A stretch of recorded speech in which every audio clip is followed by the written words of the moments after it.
नमस्कार। आज हम एक बेहद जरूरी बल्कि कहें तो चिंता जगाने वाले विषय पर बात कर रहे हैं। भारत पर भूकंप का कितना बड़ा खतरा है और हम इससे निपटने के लिए कितने तैयार हैं? जी, नमस्कार। बिल्कुल सही कहा आपने। ये विषय आज बहुत प्रासंगिक है, खासकर जो साल में दिल्ली में झटके महसूस हुए और जैसे पूरे एशिया में ही भूकंपीय हलचल बढ़ी है। हाँ, वही। तो हमारे पास एक लेख है, भारत की भूकंपीय भेद्यता, तैयारी की पुकार। हम इसी से समझने की कोशिश करेंगे कि असल में खतरा कितना बड़ा है, क्यों है और सबसे जरूरी क्या किया जा सकता है। बिल्कुल, क्योंकि देखिए ये जो 10 जुलाई 2025 को दिल्ली में भूकंप आया, 4.4 तीव्रता का, ठीक है, नुकसान ज्यादा नहीं हुआ, पर इसने एक तरह से अलार्म बजा दिया है। अलार्म किस बात का?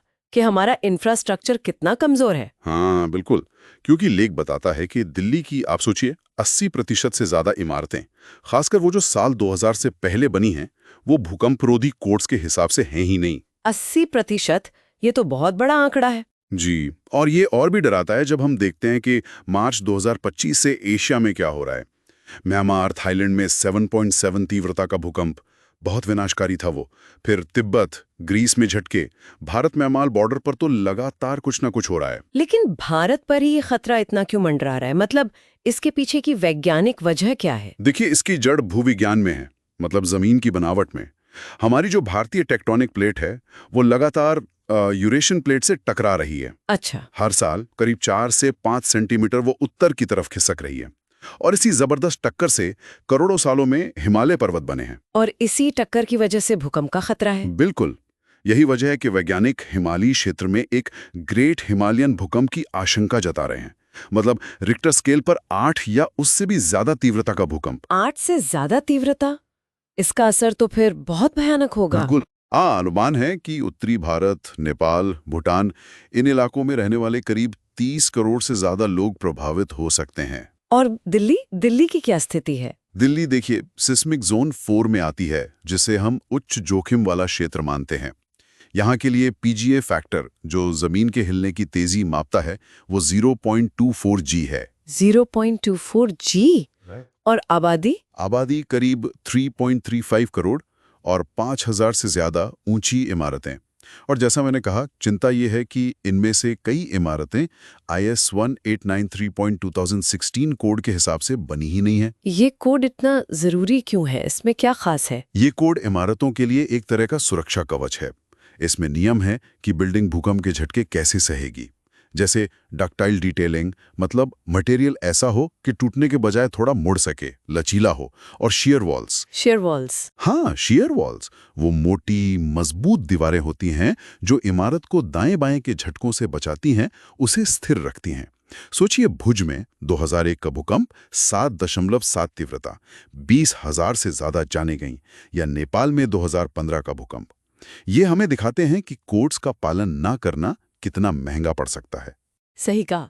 दिल्ली और हिमालय के अलावा क्या भारत में और भी ऐसे इलाके हैं जो इतनी ही खतरनाक जोन में हैं? जी हाँ, हमारा पूर्वोत्तर भारत, मणिपुर, नागालैंड, मिजोरम, ये तो जोन वी में आता है, यानी अति उच्च जोखिम वाला इलाका। यहाँ पीजीए 0.36 जी से भी ज्यादा है। अच्छा। और अंडमान और निकोबार द्वीप समूह भी जोन वी में हैं, और वहां पर सुनामी का खतरा भी है। सिक्किम ने भी हाल ही में तिब्बत वाले भूकंप के झटके महसूस किए थे। ये तो हुई कुदरती वजह है, लेकिन जिस तरह हमारे शहर बढ़ रहे हैं, खासकर दिल्ली, क्या ये बढ़ता शहरीकरण खतरे को और नहीं बढ़ा रहा? निश्चित रूप से बढ़ा रहा है। तेजी से बढ़ते शहर, बिना प्लानिंग के निर्माण, ये खतरे को कई गुना कर देते हैं। दिल्ली में ही देखिए, खासकर यमुना पार के इलाके, वहाँ पुरानी इमारतें ऐसी जमीन पर बनी हैं जो भूकंप में धंस सकती हैं। इसे लिक्विफैक्शन प्रोन मिट्टी कहते हैं, मतलब रेतीली ढीली जमीन जो तेज झटकों से पानी जैसी बन जाती है, और इमारतें धंस सकती हैं। बाप रे।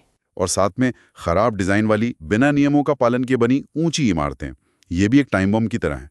हमें दूसरे देशों से सीखना होगा। देखिए बैंकॉक ने 2007 के बाद अपने कोड सख्त किए, उसका फायदा उन्हें मिला, नुकसान कम हुआ। वहीं म्यांमार में कोड थे पर लागू नहीं हुए, और नतीजा हमने देखा, भारी तबाही। तो मतलब साफ है कि भारत को सिर्फ कोड बनाने से काम नहीं चलेगा, उन्हें सख्ती से लागू भी करना होगा। बिल्कुल, लागू करना सबसे बड़ी चुनौती है।